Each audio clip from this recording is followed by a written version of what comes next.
Perkenalkan, nama saya Ica Tiara Devi Febrianti dari Fakultas Kesehatan Masyarakat Universitas Indonesia.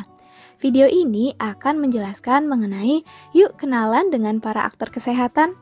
Mengapa sih kita harus mengetahui aktor kesehatan? Yuk kita tonton videonya. Sebelum membahas mengenai aktor kesehatan, saya akan menjelaskan mengenai dasarnya terlebih dahulu, yaitu pengertian sehat. Definisi sehat menurut WHO yaitu adalah keadaan sejahtera secara fisik, mental, dan juga sosial, bukan hanya sekedar tidak adanya penyakit maupun kecacatan. Sedangkan menurut Undang-Undang Kesehatan Nomor 36 Tahun 2009, kesehatan adalah keadaan sehat baik secara fisik, mental, spiritual, maupun sosial yang memungkinkan setiap orang untuk hidup produktif secara sosial dan ekonomi. Dalam upaya mewujudkan kondisi sehat, pemerintah Indonesia dan masyarakat melakukan pembangunan yang berkesinambungan, termasuk diantaranya pembangunan kesehatan masyarakat.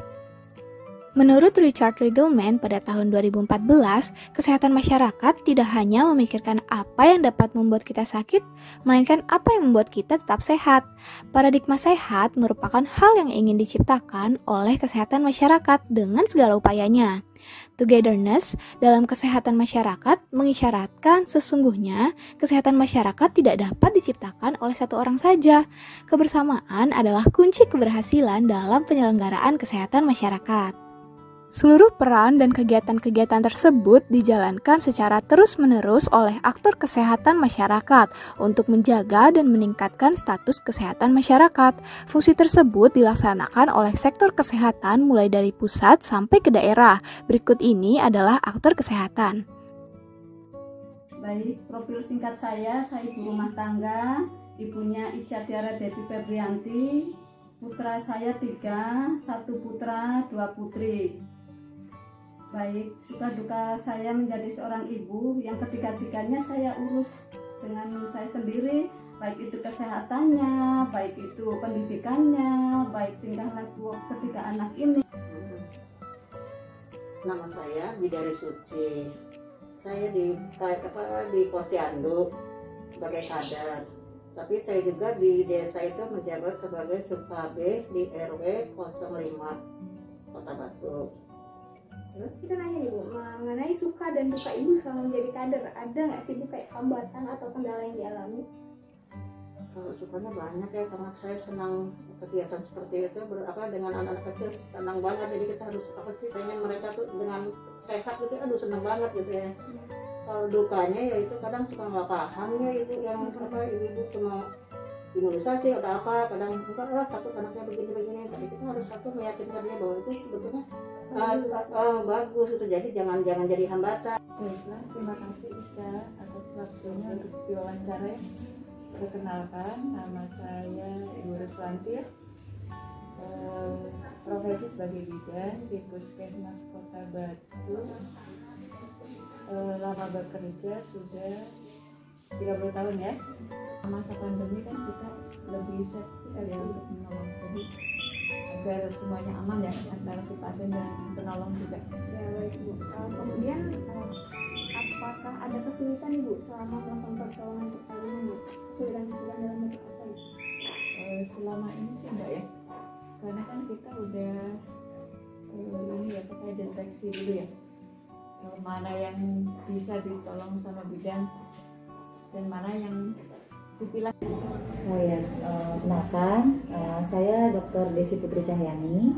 Saya mulai bertugas di Puskesmas Kota Batu ini sejak 2 tahun yang lalu, di 2019 ya. Alhamdulillah, selama 2 tahun saya di sini, pertama saya datang memang langsung kami proses akreditasi. Lalu setelah itu kami masuk ke fase pandemi ya. Jadi pelayanan yang ada di sini sedikit banyak sudah mengalami banyak penyesuaian gitu ya. Kalau untuk tugas saya di sini sendiri sih memang saya fungsional, karena memang di sini terdiri dari 2 dokter. Nama saya Trias Kurniwati. Saya Kasubag Program dan Informasi Dinas Kesehatan Kabupaten Lampung Selatan. Ada kendala-kendalanya nggak, Bu? Kalau secara kerja, iya kerjaan jadi banyak. Kemudian yang paling memberatkan ini kebijakan pusat. Hampir tiap minggu ganti, bahasanya kan seperti itu. Nah itu agak menyusahkan karena saya kan sudut pandangnya dari ini ya, dari penganggaran sama data informasi. Saya Noviani, saya kebenaran dulu tugas belajar juga di FKM UI, terus kebenaran waktu S2 saya ngambil FETP ya, jadi FIT lapangan. Waktu S1 juga kalau zaman dulu tuh ada jurusan ya kalau di UI, kebenaran jurusannya epidemiologi juga. Kemudian saya bekerja di Dinas Kesehatan Provinsi Lampung sudah cukup lama ya, dari udah lebih 20 tahun kali ya di Dinkes.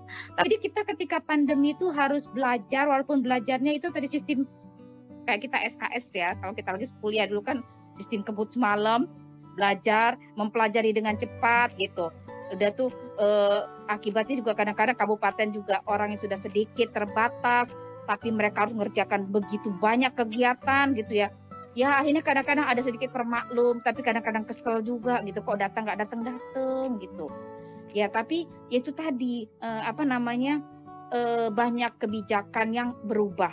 Nama Dewi Prastianingrum, sudah 2 tahun di Badan POM. Khusus gitu nggak, Kak? Program khusus ya ada ya, maksudnya program untuk pengembangan SDM kan ya? Iya. Ada, jadi kita yang mengelola tugas belajar sama izin belajarnya pegawai Badan POM. Terus kita mengadakan pelatihan itu ada yang sifatnya umum ya, kayak kepemimpinan, terus anti korupsi kayak gitu-gitu. Tapi ada juga yang sifatnya teknis, kayak bener-bener yang untuk pengawas farmasi dan makanan. Program-program pelatihannya itu sih. Nama saya tuh Deyasi Eka Saputri. Kalau mulai bekerja di Kemenkes sih, saya terhitung baru ya, Mbak. Itu di November 2018. Nggak ada perbagian sih, tidak ada pembagian di Biro Perencanaan itu tidak ada pembagian strukturalnya, tapi dia jadi koordinator. Jadi dulu bagian itu dipimpin oleh kepala bagian, sekarang namanya koordinator APBN sih. Nah di Roren itu nanti coba dilihat struktur Kemenkes aja ya. Jadi di Roren itu kalau untuk APBN 3 itu mengampu unit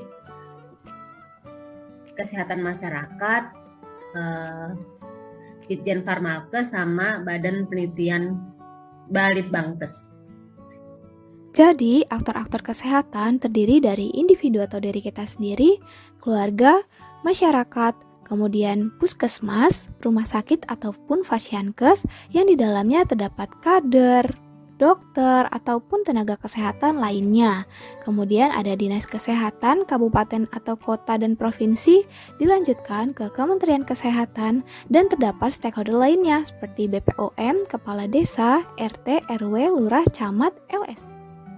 Banyak sekali manfaat yang saya dapatkan dari pembelajaran manajemen dan kebijakan kesehatan. Yang pertama yaitu menambah wawasan mengenai manajemen dan kebijakan kesehatan, kemudian belajar advokasi dan bekerja sama dengan lembaga-lembaga kesehatan melalui wawancara, kemudian menambah pengalaman dan ilmu serta mendapatkan edukasi mengenai penerapan manajemen kebijakan kesehatan aktor kesehatan antar sektor. Nantinya diharapkan ilmu ini dapat dipergunakan untuk pencapaian tujuan dan peningkatan status kesehatan masyarakat Indonesia.